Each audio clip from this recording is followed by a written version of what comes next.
In the shadow of Buckingham Palace, a new storm is gathering. Behind the gilded gates and centuries-old traditions, tensions are once again threatening to fracture the British royal family, this time over two deeply explosive issues. Prince Andrew's renewed association with the Jeffrey Epstein files, and Meghan Markle's resurfacing claims that continue to challenge the institution from across the Atlantic. At the centre of it all, Prince William, the future king. And according to royal insiders, he is furious. Tonight, we examine what's unfolding behind palace walls, how Andrew's lingering scandal is reigniting public outrage, why Meghan's narrative still carries weight, and what this means for King Charles, the monarchy's stability, and the future of the crown itself. Breaking today, Prince William's fury as the British royal family is plunged into a new nightmare over the latest Jeffrey Epstein files release, with the heir to the throne now believing his father, King Charles, has not done enough to contain the scandal and deal with Andrew Mountbatten Windsor and his wife Sarah Ferguson until it's too late.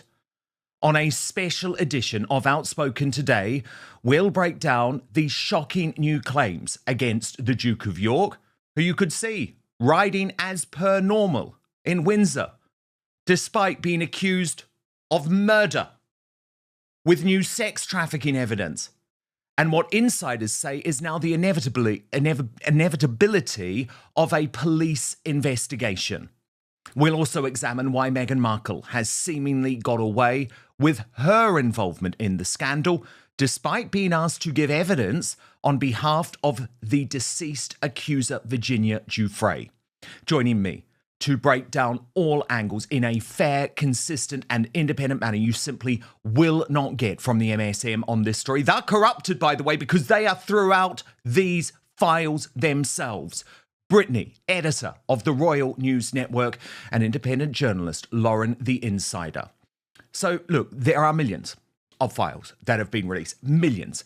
We are all still digging through them, but they do include these shocking new Epstein videos of him quite literally chasing young women around a kitchen as if they are animals. Their faces have been covered in the black to protect their identities. But for the British monarchy, as these new front pages, which have been utterly damning over the past 48 hours, evidence, this is now a full-blown crisis. Epstein invited to the palace. Andrew must reveal all on Epstein, says Starmer. Creepy crawler. There's worse to come. Shame on you. Look, I say all of this as a monarchist. I say all of this as someone who wants this great institution to be preserved. And Brittany, we will, of course, get into all of the details during this special edition. But let's kick off with my new reporting that Prince William believes his father has left the British royal family vulnerable here. He's got a point on King Charles, hasn't he? Surely this isn't a time for just keep calm and carry on. It's a full-blown crisis.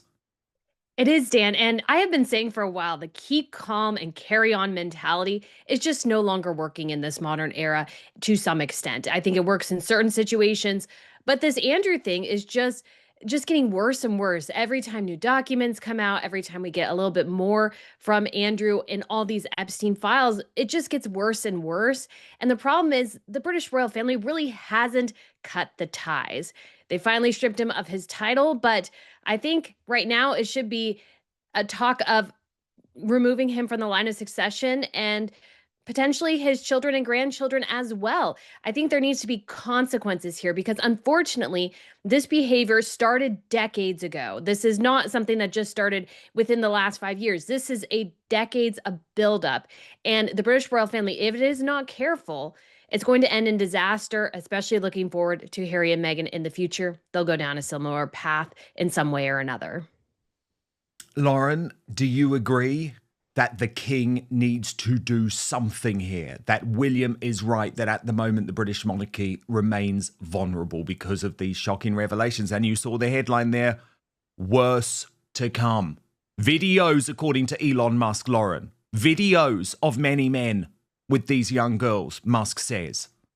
There is a lot worse to come. I've been up every night since the files dropped, and I've found numerous just shocking details, Dan, and the mainstream media have stayed silent on those. The palace is in crisis, and everything makes sense when you look at the timeline of how Prince William has acted. He has been removing himself from the inner toxicity for some time. He is now completely independent with Edelman PR. And this is, I don't think we've ever seen anything like this, Dan, because this isn't just one bad apple. I'm afraid to say Andrew Mountbatten Windsor has been protected by the king and by the palace for decades. And watching that video of Jeffrey Epstein, I genuinely feel like I'm on the verge of tears because as a society, we have seen our mainstream media bow to pressure from money, power, and influence from the palace.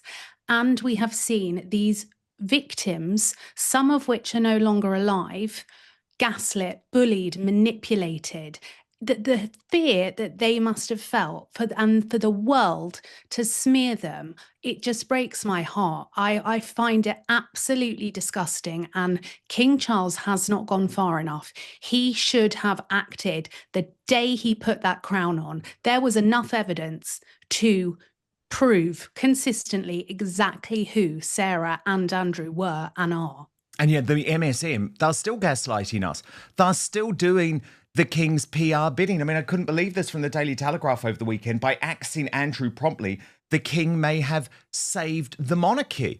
Well, I'm sorry, Charles did not axe Andrew promptly. Can we just talk about the facts here? As I posted in response, the MSM Royal wrote a spin in regards to the King and Andrew is just bullshit. Charles did not axe his younger brother. He U-turned after 2 weeks because Prince William told him the monarchy was at stake. William effectively axed Andrew, and the historical record on this matters.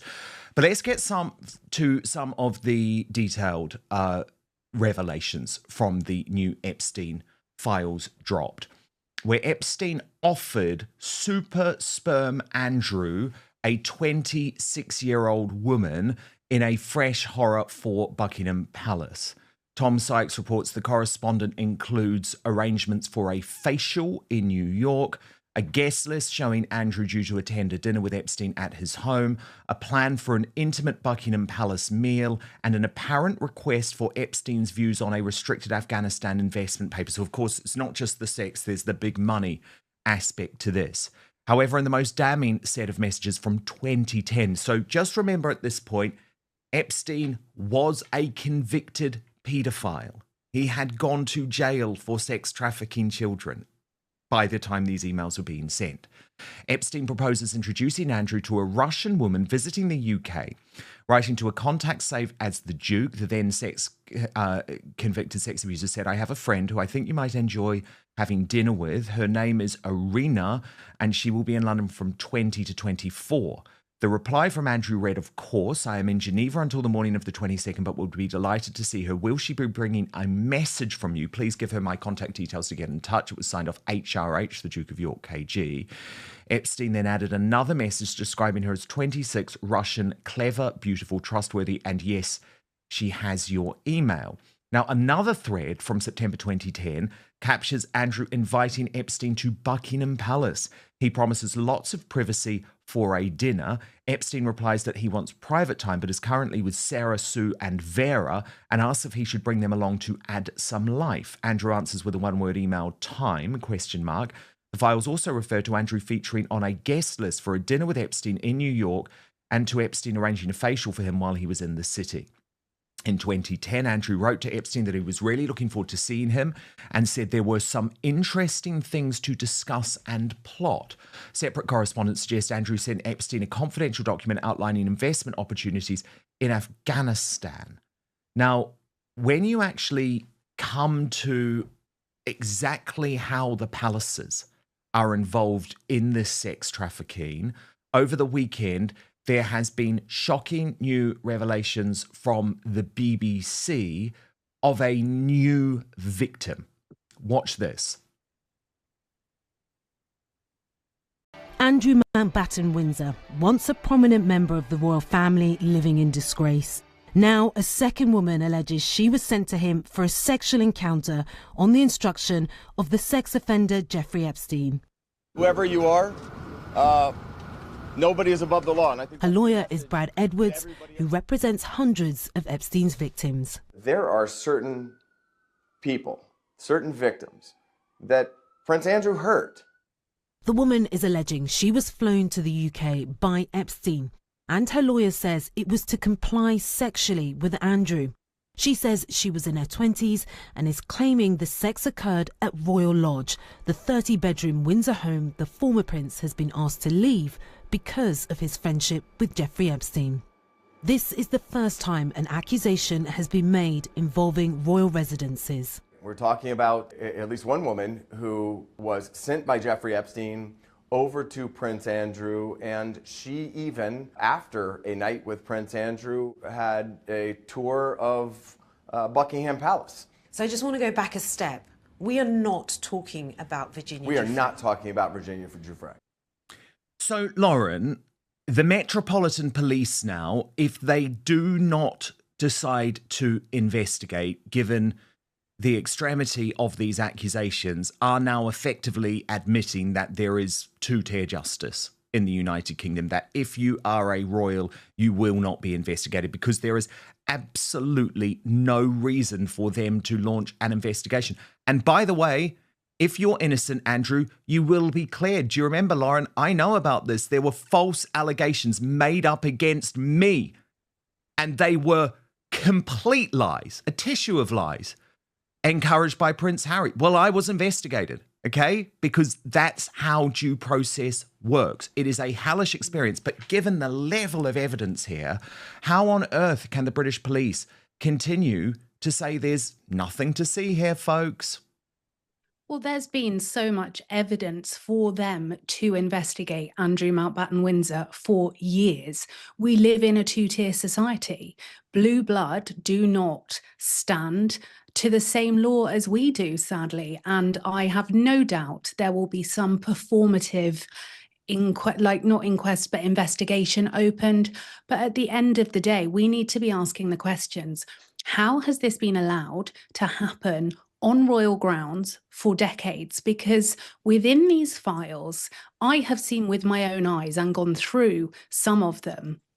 Buckingham Palace was used like Soho House. It was used as a networking venue.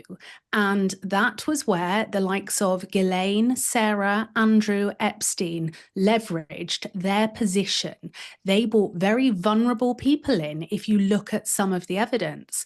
And at this point, I think they've absolutely lost the right for any of us to say allegedly, because at the end of the day, we've had no transparency. We've had Andrew sit in Buckingham Palace with Emily Maitlis for the Newsnight interview and lie. He claimed he had no recollection of meeting Virginia Giuffre. However, we have emails and proof where he is asking people to dig up dirt on her afterwards, after he had met her. So we have been lied to, and this is our tax money. Our tax money has been used when Andrew was trade envoy. This has happened on royal land. Royal Lodge, he didn't keep up with any of the maintenance of it. Our tax money has been used to shield Andrew and his disgraceful behaviour. I'm absolutely sickened. Now, there is a huge change in tone going on, Brittany, from the British government on this, and this could be highly significant for Andrew. Indeed, the Royalist Substack reports big trouble for Andrew as PM Starmer tells him to surrender to US authorities for questioning. Now, he describes this as an astonishing break with precedent, and it does mean huge trouble for Andrew. This is what the Prime Minister said. Firstly, I always approach this question with the victim of Epstein in mind. Epstein's victims have to be the first priority. Whether there should be an apology, that's a matter for Andrew. But yes, in terms of testifying, I've always said anybody who's got information should be prepared to share that information in whatever form they're asked to do that, because you can't be victim-centered if you're not prepared to do that. Now, Tom Sykes goes on, there also seems to be prima facie reasonable grounds to suspect from these emails that Andrew was involved in sex trafficking, which under UK law is defined by the Modern Slavery Act 2015 as arranging or facilitating the travel of another person with a view to that person being exploited. Exploitation includes sexual exploitation, meaning that the person is subjected to sexual activity when consent is absent, or where the activity is induced through coercion, deception, abuse of power, or the exploitation of vulnerability. So, Brittany, it's all well and good, Starmer, talking about America. I mean, there's obviously potentially laws broken here in the United Kingdom. But the most significant thing, Brittany, is that he has gone public with this at all. There is a long-standing tradition that prime ministers just don't talk about this stuff. Like, look at all of the constitutional crisis in regards to Megxit. The prime ministers would always say, this is a matter for the royal family. So in breaking that tradition, it, I think, does provide some type of illustration of how much trouble Andrew could be in and how much political pressure could make a difference here in terms of potential police investigation. Well, Dan, you are definitely right here, because what could be happening and what is happening is that Andrew is really delving into the realm of criminal behavior, or at least alleged criminal behavior. And so that is an aspect where you can't just hide behind the shield of the monarchy really anymore, because there are severe implications. I think, especially when taxpayer dollars are involved, there is a demand and a need for Andrew to, let's say, be held accountable in one way or another, but we just don't even know what that would look like. Even if he went to the United States, he could spend his entire time, every time he's asked a question, going, due to my, well, he's not an American citizen, but there's a Fifth Amendment where you can just say, I have the right not to incriminate myself, so I'm not going to say anything. And that's what they answer for every question. So that's definitely not going to be, I think, the answers people want. But I think Keir Starmer coming out and going, yes, we need to look into this. Andrew is not above the law, I think is really critically important. And I think it's a critical, important step for the monarchy as well, to make public that, yes, we operate as representatives of the government, but if one of our members is becoming or engaged in criminal activity, they are not above the law. They are have the ability to go to trial, do all the things that every other citizen has a right to, but they will be investigated. And I think there does deserve to be some investigations, but all of this is a little bit nebulous as well. So I don't even know how far that will go, how many people will say if they can prove anything. That's the big question here too. But I think there's definitely a lot here to investigate. And I think ever most critically, this needs to be stopped from happening again. What is the monarchy going to put in place to prevent another Andrew in the future? Well, indeed. And this is where you get to the next really controversial conversation. And it's about the line of succession. Because we, of course, have a line of succession that not only Andrew remains in, but Harry remains in. Archie and Lily remain in.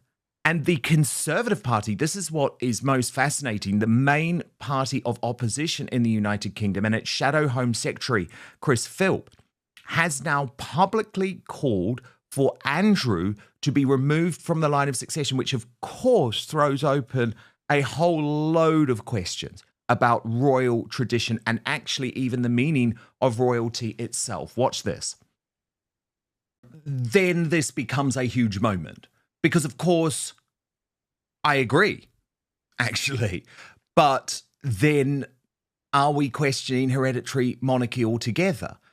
Certainly, though, I would say my position is consistent, because I will say it again, I do not believe that Archie and Lily should be in the line of succession either, because we are not certain about the circumstances surrounding their births. That's before you even get to the point that they have not even visited the United Kingdom for years and are being raised as Americans. Yeah. I mean, look, I think Andrew should have been removed from the line of succession when the titles were removed. And A deal should not have been cut between King Charles and Andrew to protect Beatrice and Eugenie. They're grifters. The lot of them need to come off everything because they can't be trusted. They have proved time and time again. Those girls have had money drop into their accounts from Sarah and Andrew's shady contacts. None of them operate with the crown and the Commonwealth and the public at the center of what they're doing. They operate for their own greed, and they operate against the very monarchy that Prince William and Catherine, Princess of Wales, are trying desperately to salvage. And when it comes to Harry, you start to think now, what have Harry and Meghan got on King Charles? Because to me, it makes absolutely no sense that King Charles has been so weak when it comes to Harry and when it comes to Andrew. Let's remember the statement released on the 17th of October, 2025, about Andrew was by Andrew. So everything has been performative. I know for a fact that King Charles wanted to use Prince William to appeal to people to, gain some more support for the monarchy. But then the next week, he wants to be seen like he's furious with Andrew. This simply isn't true. King Charles has not only tolerated Andrew Mountbatten, Windsor and Sarah, but he's done too little, too late, and we can see right through him. Brittany, how do you feel about the question of the line of succession? I mean, you're a real traditionalist, a real monarchist. Is there not an argument to say if you start playing around with the line of succession, aren't you ultimately questioning whether hereditary monarchy is appropriate at all? I mean, it is a very serious question. If you're not aware, actually, the Middle Eastern families usually do actually a favoritism. So they choose somebody way down the line, whoever that happens to be. Like, they can choose anybody to be the next king or emir if they want to. So we're definitely changing up the European model if we go in this direction. And if you mess with the line of succession, I mean, I'm all for removing Harry, his children, and Andrew from the line of succession. But you have Beatrice and Eugenie, and I think that's a little bit of a sticky situation. And what does this mean for the future? And how are we looking at the royal family? And it could be that the British royal family, the line of succession goes into the hundreds, if not thousands. And so I'm curious in the future if we could be looking at a system where basically it's just the immediate family in the line of succession, and people fall off as they sort of get further down the line. If you hit a certain number, you're off the line of succession. That could be a possibility. But this needs to be approached carefully and with thought of the future. This can't just be a rash decision. This needs to be carefully examined, making sure that it works not just now and to address the problems that we're dealing with Andrew and Harry, but in the future as well. And I think overall, one of the things I've argued for removing them from the line of succession is that for the British monarchy, there really needs to be a system in place going, this is the standard of conduct that all royals who are working royals and who are in the line of succession abide by. If you step off that line of conduct, there's going to be severe consequences, including losing place in the line of succession and titles, because there needs to be consequences to actions, because that's how we got here. And that's what's going to happen to Harry and Meghan in 20 to 30 years as well. If they make it that far, they're going to end up in some sort of Andrew and Sarah situation. So this has to be addressed, and this has to be addressed now. Now, what we haven't seen at all covered by the mainstream media is this perhaps most shocking claim that Andrew was involved in a murder. That is one of the email claims. Politics Global summed it up this way. Former Prince Andrew was reportedly an accessory to the death of a girl, according to emails in the Epstein files. The email says that Andrew Mountbatten Windsor tortured her before forcing someone else to murder her. So let's just get into this email. And of course, I will say we don't know about the veracity of the claims within this email. But remember, Andrew, of course, has denied lots of things that have proven to not be accurate in terms of his denials. So we don't even have any comment from Andrew on this as yet. But let me just take you through it, because you'll see There it is, Friday, October the 2nd, 2020. This email is sent from Brian Miller, and we'll get into who that is shortly with Lauren, at 10:46 a.m. And it reads, back in the 90s, Ghislaine Maxwell recruited a girl for a modelling career. Instead of modelling, she was sold as a slave for sex and torture. Prince Andrew was an accessory to her death as he tortured her and me to force her murder. I need to get a passport to identify her. I will need someone to contact the passport office to get an expedited passport text, and then that is redacted. Thanks, that is redacted. Then what's interesting is that email is forwarded literally within 13 minutes. Within 13 minutes, that email is forwarded, but the from and to are redacted. Could it have been from the FBI? Potentially. And they say he called me wanting to give him a secure email address. He is from, that is redacted. The number that came up is, and then the email is passed along within 1 minute, saying, passing this along as per our standard practice. So, Lauren, there is a Brian Miller who is known as the zombie hunter or the canal killer in America, Brian Patrick Miller. Is there any suggestion that this is the same man?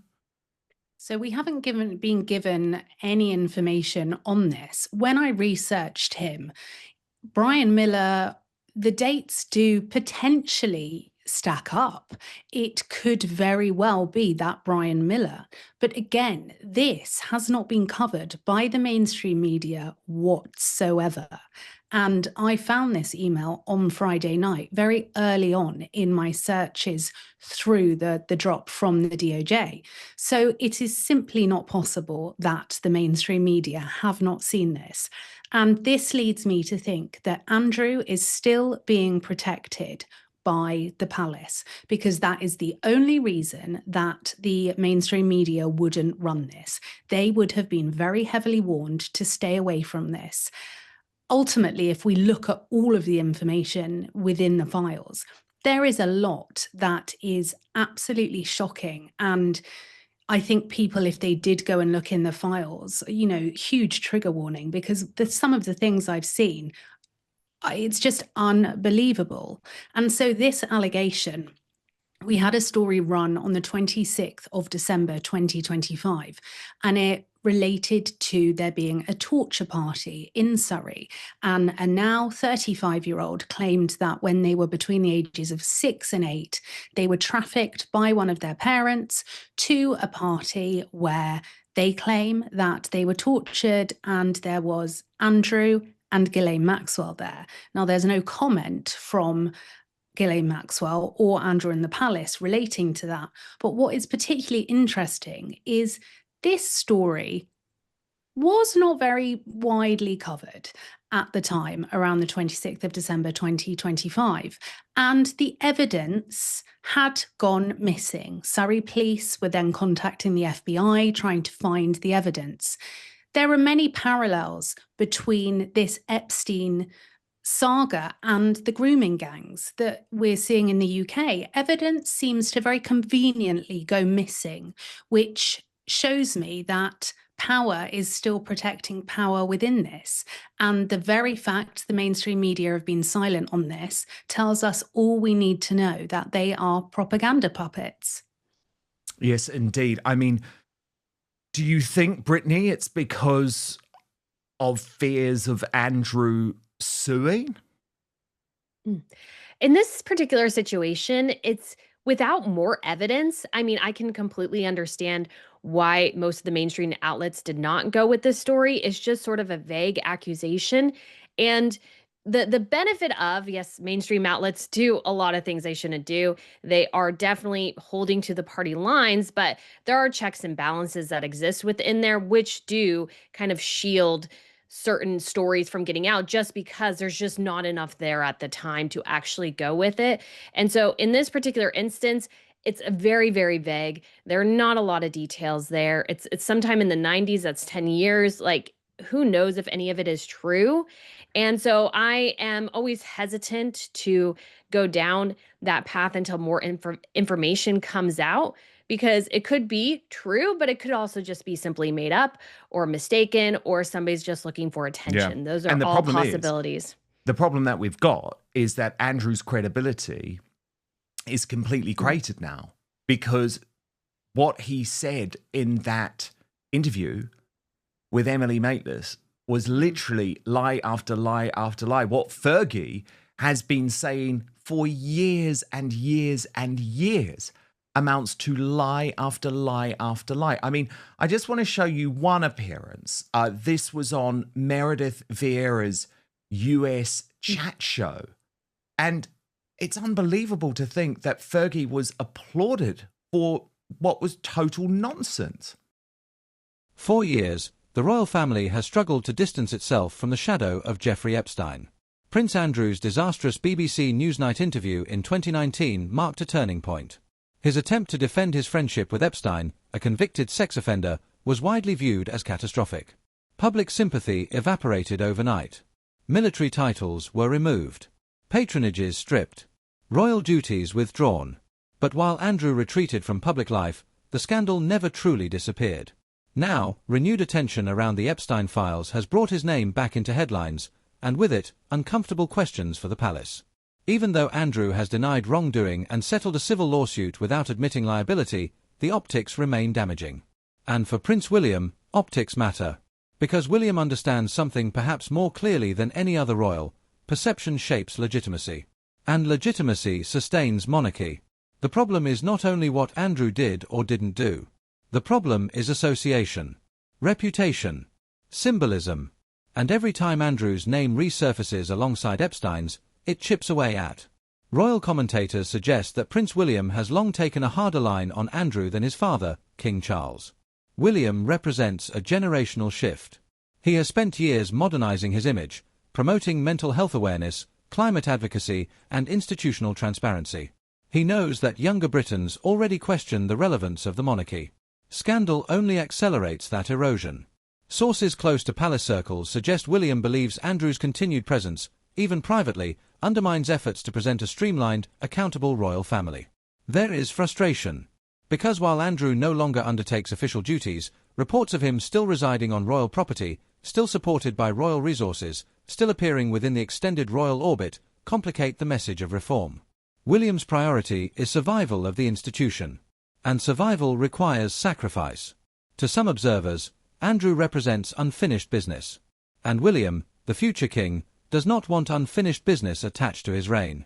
But this is not just a question of policy. It is personal. Andrew is King Charles' brother. Family loyalty runs deep, especially within a family that has endured decades of public scrutiny. Charles has already made difficult decisions, reducing the number of working royals, managing the transition after Queen Elizabeth II's death, and navigating global political shifts. Removing Andrew completely, financially or symbolically, carries emotional and logistical complexity. And yet, the longer ambiguity lingers, the greater the reputational cost. Charles must balance compassion with credibility. William, on the other hand, may see less room for compromise.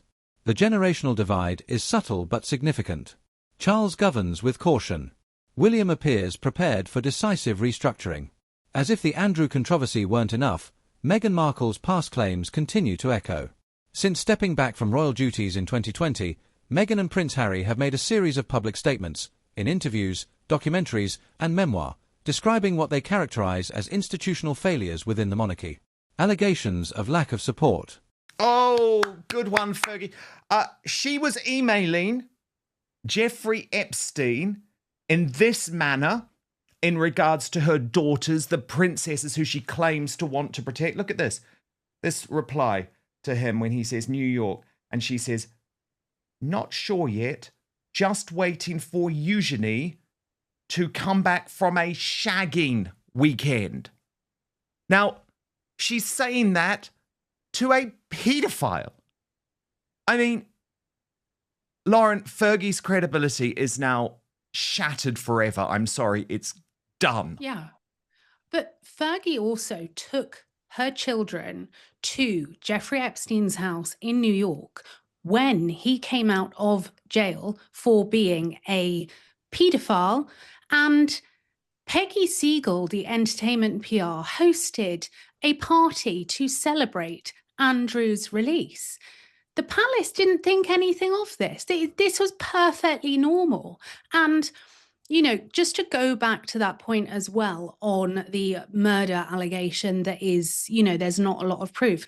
I would say that if people had listened to the victims and survivors who have been silenced and omitted from the mainstream narrative for years, these women have been screaming out. Some of them have now found themselves not alive.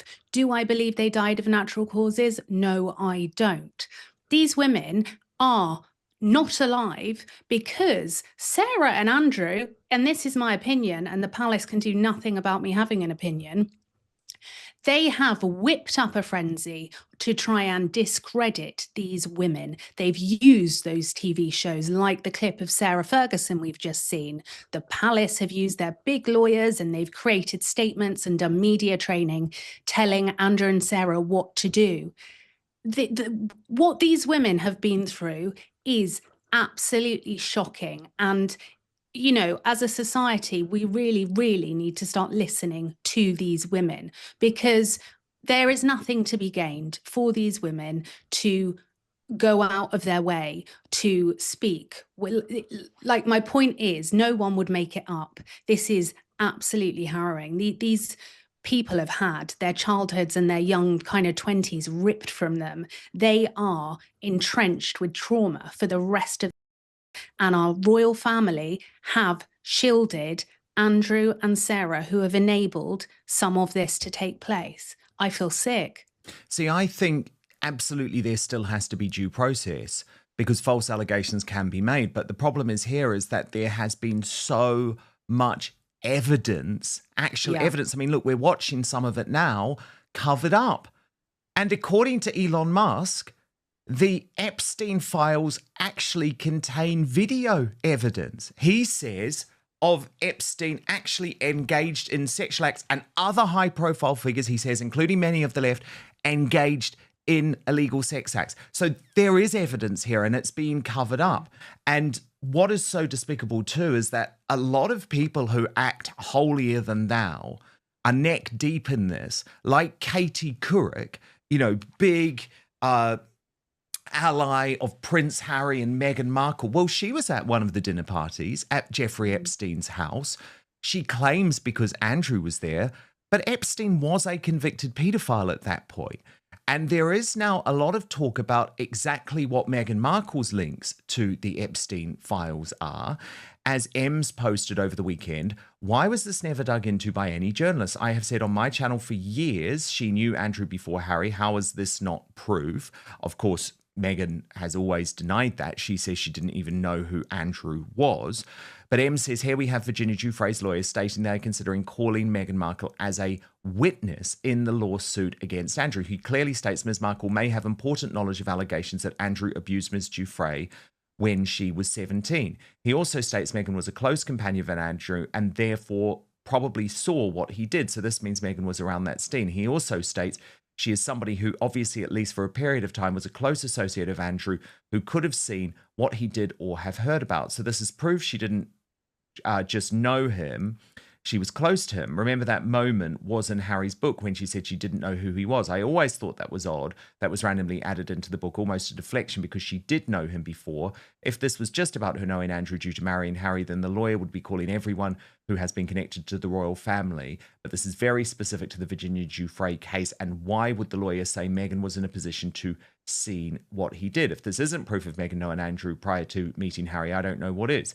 So the question then becomes, was this why Andrew settled financially? Was it shut down to stop the truth coming out about Meghan's relationship with Andrew and her possible connection to Epstein's island? Now, the thing is, Brittany, it isn't proof. Okay, it's not proof. Of course, it's not proof.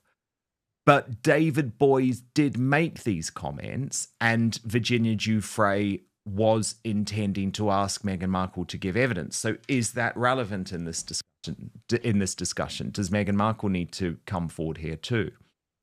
I mean, I've heard a lot of people talk about that this weekend. And if you actually read his statement, what he ends with, which the woman in that post doesn't actually mention, is that he says, well, we can rely on Meghan Markle to tell the truth, right?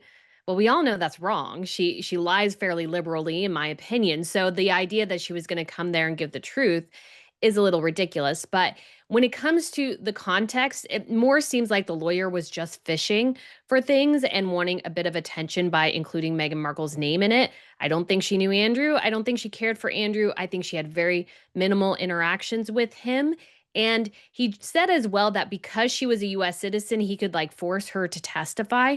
I think that would have been thrown out by Meghan's lawyers because there's just not really a reason to ask her to testify. It was just, again, sort of a fishing expedition to see if she maybe had heard something. There was not anything concrete there. And we know Meghan, she loves a victim narrative. So she would love, in some ways, I think, to spin this victim narrative for herself. But I don't think it's true. I don't think any of it measures up. I don't think Meghan had any interactions with Epstein. And so I think a lot of this is just simply making a lot of big stretches, not only by lawyers, but some people in the commentary space as well. Yeah, Lauren, let's just come to this article that she's referring to. Yes. Respectfully, I absolutely disagree with that, only because we know Marcus Anderson, Meghan's best friend. He is on the board at Soho House. He works for Ron Burkle. And Ron Burkle was a very, very prominent associate of Jeffrey Epstein. There are many dates where Meghan in Toronto and Andrew in Toronto crosses over. And then Meghan Markle was also friends with Jeffrey Epstein's girlfriend. They were, pictured together on an island on a boat, I believe.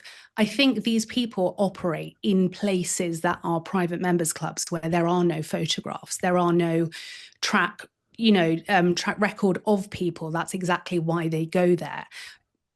Virginia Giuffre's lawyer would not have used a name like Meghan Markle to get attention. There was so much riding on this lawsuit. Alan Dershowitz was going out of his way to try and discredit Virginia Giuffre. But he was cleared, Alan Dershowitz. Mm-hmm. We do have to say that he was cleared, and there were false allegations against him. But let's just show you exactly what David Boies said, Lauren. So this is the headline. This is from the Daily Beast in December 2021. Alleged Jeffrey Epstein victim, that's speaking about Virginia Giuffre, obviously now deceased, may depose Meghan Markle in Prince Andrew lawsuit. And then these are the specific quotes that Ems was referencing in her posts on X. 1, she is in the US, so we have jurisdiction over her. 2, she is somebody who obviously, at least for a period of time, was a close associate of Prince Andrew, and hence is in a position to perhaps have seen what he did, and perhaps have not to seen what he did, to have heard people talk about it, Mr. Boies said. And then he went on, Ms. Markle, who was married to Andrew's nephew Harry, was a close companion to Prince Andrew and therefore probably saw what he did, the attorney said. And David Boies told the Daily Beast last month that Ms. Markle may have important knowledge of allegations that Andrew abused his Ms. Giuffre 3 times when she was 17. So what's interesting to me there, to both of you, is that what David Boies is not saying is whether there was any prior relationship between Andrew and Meghan. And I know there are a lot of rumors about it, but I need to operate on proof here, and I have not seen any proof that they did know each other. So could he not, Lauren, have been talking about her relationship with Prince Andrew after she entered the British royal family? No, I don't think so at all. I think the lawyer was sending a clear warning to Meghan Markle saying, your card is marked. This is me interpreting this as someone who would have previously worked with celebrities, and I did release statements. That the lawyer that was working for Virginia Giuffre had such a task on his hands, because Virginia was the victim and survivor that broke that dam. And it was then that people felt it was safe to come forwards. There is no way that a lawyer with that much riding on his shoulders is going to use Meghan Markle's name to get press. They simply didn't need it. Virginia has or brought allegations against former prime ministers. You know, Meghan Markle is not in that league whatsoever. So this, to me, was a clear warning from the lawyer marking Meghan Markle's card. Well, I'd That like is to how hear it from reads. David Boyes on this. I would absolutely like to hear from David Boyes on this. And surely the same position has to apply, just like the British Prime Minister is saying Andrew needs to testify, tell the FBI what he knows. I'd like to think Meghan Markle, who claims to be such a supporter of women, would do the same thing. Now, Andrew Lowney, who is, of course, the author of Entitled, really the biography, the bombshell biography of Andrew, which did start this cascade and ultimately led to his defenestration from the British royal family, has spoken out over the weekend to Tom Sykes.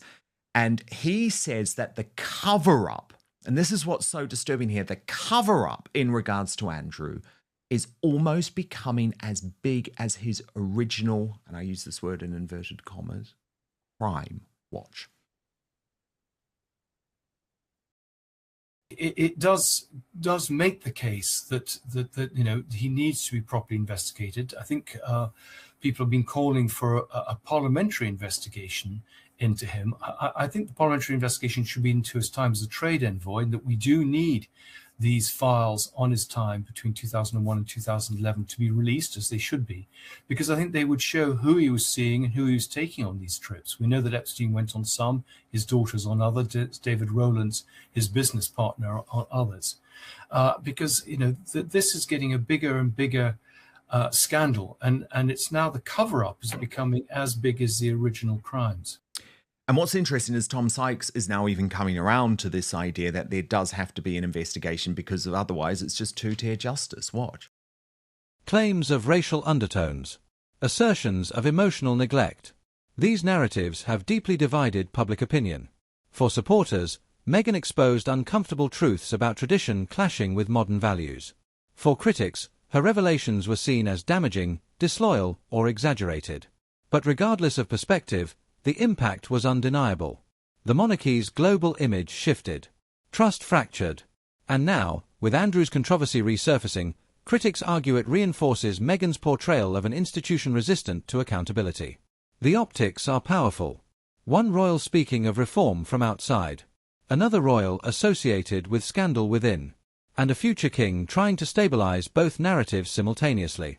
Public sentiment toward the monarchy has evolved dramatically in the past decade. Queen Elizabeth II commanded deep personal respect. But modern Britain is asking harder questions. What is the monarchy's role? How is it funded? What standards must its members uphold? Andrew's scandal fuels Republican arguments. Meghan's claims energize debates about institutional rigidity. And William stands at the intersection of these pressures. Polls consistently show William and Catherine as among the most popular royals. But popularity is fragile. Every controversy tests it. The challenge is no longer simply avoiding scandal. It is demonstrating accountability in real time. Observers believe William envisions a smaller, more focused monarchy. Lean, disciplined, clear in its moral positioning. That may mean difficult internal boundaries. Firm distancing from scandal. Clear separation between personal family relationships and public institutional roles. The message would be simple. The monarchy survives not through tradition alone, but through trust. And trust must be protected, even when protection feels uncomfortable. This crisis does not exist in isolation. The British monarchy operates on a global stage. Commonwealth nations are reassessing constitutional ties. Media ecosystems amplify controversies instantly. American audiences follow Meghan's story closely. European audiences track Andrew's legal implications. In the digital era, reputation is borderless. William understands that future kingship will not resemble the past. Transparency expectations are higher. Tolerance for scandal is lower. And social media ensures no issue quietly fades away. The monarchy has survived abdications, divorces, scandals, and tragedies. It is resilient, but resilience depends on adaptation. If Andrew's situation remains unresolved, it risks lingering as a permanent footnote, one critics will never let fade. survivors If are Meghan's redacted. claims remain this is unanswered a massive, structurally, massive they job. continue shaping and it global also perception. stops them getting Williams' on reported with what they frustration wanted may to do as signal well. something larger. But he's stuck A by his recognition word that and delivered incremental this, reform and I'm may very, no longer very happy suffice. he has. Decisive clarity may be required. We are, of course, going to keep spoke across to me this very story. much about how There is uneasy much you to feel watch. about It's what not is over looking yet. increasingly like a But can I two-tier just say justice system overall, in the United Kingdom, just where make a Andrew final is not point, being prosecuted, is the not even Epstein being files, no matter investigated, what as side far of the as we can political tell, spectrum you're on, for whether very you're a monarchist clear or whether you're a breaches Republican, of the show law. that And you point the out political that class, this is no longer in vogue the elite in class, other European monarchies, and the media that, class, on both the King of Spain, sides obviously, of the Atlantic as need we to know, be dismantled. was investigated and These forced are to decrepit leave his human country. beings. And you point out that These are morally grandson degenerate of human the King beings of Norway who is have hidden currently for being so charged with long rape, a very high behind profile money trial and over behind in power. Norway. And that is what Do we you can think do in that the independent public media space. pressure We can shine a light on after, this, and unfortunately it will have to be sometimes done takes something like without fear or favour. And I know there will be a lot of you who are thinking, but I can't what does that see mean for the the British royal public family? Can't we just tolerating leave this Andrew anymore alone? He's in the lost United everything. Kingdom? But I can't see how unfortunately, this man he is can now at avoid the heart of this. spending But a there are night many in others the too. police cells. And it's not just about Andrew. It's I do about think Bill there's been Gates. this It's sort about of Bill Clinton. self-fulfilling. It's about Richard Branson. Wish by It's about the police Peter not to Mandelson. investigate. It's about Tony Blair. They refused to answer It's about questions Gordon when I Brown. raised it It's into the about net. They won't either all confirm or of deny they've these even powerful investigated. men who have been But protected the evidence for now so seems to be long. overwhelming. The evidence for is there. charges to be, Let's see it. for this case to be investigated. Of course, we will. And Brittany, return obviously, to normal and I know tomorrow you're here on covering the this Royal very Uncancelled widely on after your show Royal with News Angela Network Levin. channel. So The please Epstein do files subscribe is really to my hitting Substack European at monarchies as well. But the difference is that in Europe, and we've seen shocking developments today, the police cover do this story tend to investigate misbehaving way that I am royals. If I was part of the mainstream media. It depends on the Because situation, the Dan. So mainstream in the media is so particular complicit in Norway all of this, one, so corrupted, it was a because woman who so was many assaulted of by the their son of the bosses crown are part of princess. the So he's not files. in the Do you line see of what I'm saying? succession. He was actually born before she married the crown prince. So he is kind of within the royal family and without. So it's a little bit of a different context there. But yes, I mean, it's been actually hard, I would say, to investigate royals. It did happen, though, in Spain because the daughter of the king, her husband, or the former king, her husband, had tax evasion charges brought up against him. There was a trial. She was actually brought before the prosecution and had to give evidence. But there's still a lot of talk in Spain about investigations into Juan Carlos, the former king, and some of his alleged wrongdoings in the financial realm and these sorts of things. So royals in other circumstances definitely have been held to legal fire. This is the same case in Belgium as well with King Albert. He had to abdicate in part. He claimed it was health, but it was partly because he was being sued by his illegitimate daughter. She wanted her royal title and she actually ended up getting it. So royals definitely are held to legal standards and are investigated legally as things do come up.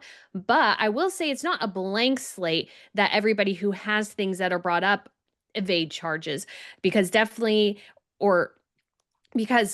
sometimes it's just not investigated quite as much. But in the case of Norway, there was very definitive evidence. He had stuff on his phone. This has been a long investigation for the last 2 years, and he was just arrested again last night. So that case is quite wild, and definitely will be covering that more because obviously there's a lot of implications for Crown Princess Meghan Markle. She was in actually the Epstein files quite a bit.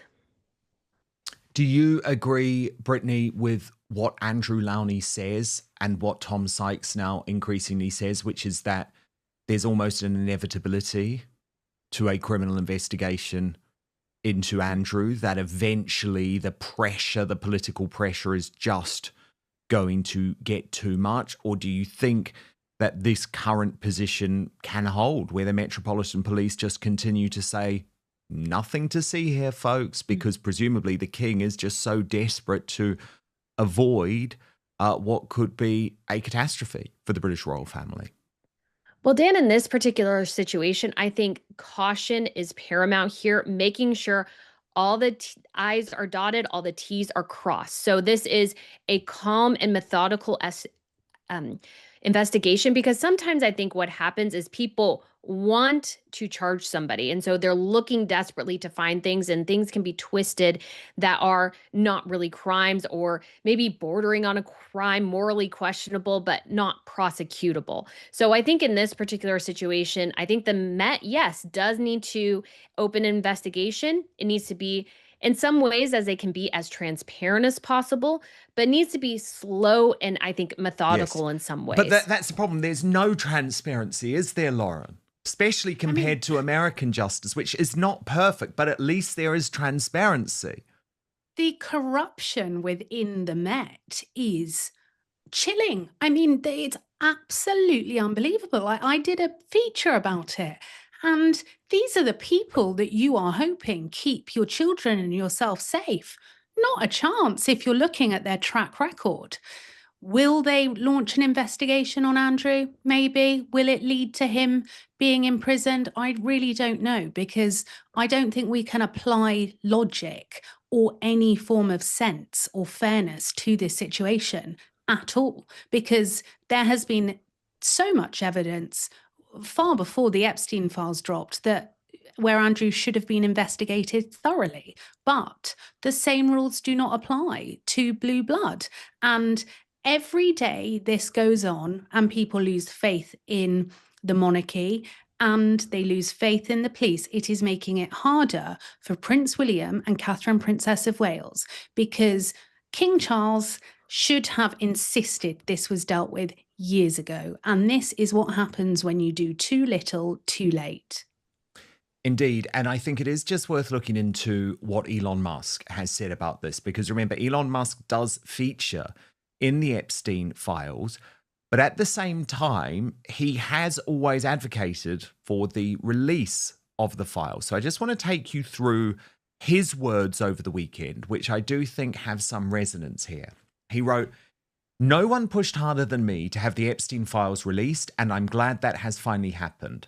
I had very little correspondence with Epstein and declined repeated invitations to go to his island or fly on his Lolita Express, but was well aware that some email correspondence with him could be misinterpreted and used by my detractors to smear my name. I don't care about that. But what I do care about is that we at least attempt to prosecute those who committed serious crimes with Epstein, especially regarding heinous exploitation of underage girls. They need to release Epstein's videos with the victims' images blurred out. He recorded everything. That will eliminate all doubt. I am in none of them, but many prominent people, especially on the left, are. Game over." And to me, Brittany, I can't understand why there is any more cover-up here. Release the videos. Release everything. We need to see it all. Of course it's important that the victims and that the accusers are protected. But we've seen that some of them have been released. Now, of course, there are ways that a whole load, if they are sexually explicit, might have to be censored. But if what Elon Musk is saying is true, and remember, he held that senior position in Trump's second administration, and I imagine there would have been a lot of talk going on about the Epstein files, because of course Donald Trump has mentioned throughout them as well, just release the videos. I'm hesitant to do that, in part because I think it potentially exploits the victims again. But this all needs to be done Blacked not out, in the court though. of public I opinion. think they have to have their faces blacked out. Yes, I mean, of course, that would be a given. But still, like, if you know it's you, it might be exploitive again. And so this all, though, needs to happen in a court of law, not in the court of public opinion, because what people are searching for is a boogeyman constantly. And they're but the problem trying to is, find things. it's been covered up for so long. But look, there is also problems, of course, with, you know, the desperate attempt to try and destroy Donald Trump with the Epstein files too. He's already threatened to sue Trevor Noah, that awful hard left host of the Grammys, who made a completely false claim in front of hundreds of millions watching around the world that Trump had gone to Epstein's island. Well, I hope he goddamn does sue that scumbag. And over the weekend, he also suggested, Lauren, let's just watch this and then I'll get you to respond. He also suggested that he is going to sue Michael Wolff in regards to the fact that Wolff was in regular touch with Epstein attempting to almost bring Trump down. Watch this. Well, I say good, because the irony in all of this is that the left wanted to use the Epstein files simply to bring down Trump, and they've got nothing. But there's a whole load of other people who should be very worried. Yeah, I mean, look, they've had these files, the US government, for so long, and it has come out because of Trump, and also because the public have quite rightly committed to not letting anyone get away with this. We want transparency. I do feel like my trust has been deeply broken just across the board, though, because everyone that's in elite circles is now deflecting, mudslinging. I think Trump releasing these is brilliant.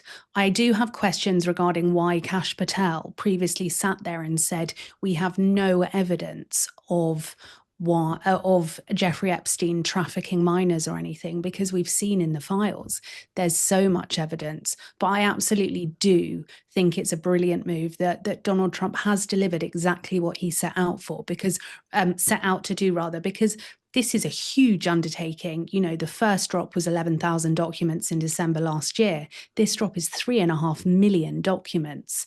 And they've had to meticulously go through this, ensure all of the victims and survivors are redacted. This is a massive, massive job. And it also stops them getting on with what they wanted to do as well. But he's stuck by his word and delivered this. And I'm very, very happy he has. Well, look, we are, of course, going to keep across this story. There is much to watch. It's not over yet. But can I just say overall, to just make a final point, the Epstein files, no matter what side of the political spectrum you're on, whether you're a monarchist or whether you're a Republican, show that the political class, the elite class, and the media class on both sides of the Atlantic need to be dismantled. These are decrepit human beings. These are morally degenerate human beings who have hidden for so long behind money and behind power. And that is what we can do in the independent media space. We can shine a light on this. And unfortunately, it will have to be done without fear or favor. And I know there will be a lot of you who are thinking, what does that mean for the British royal family? Can't we just leave Andrew alone? He's lost everything.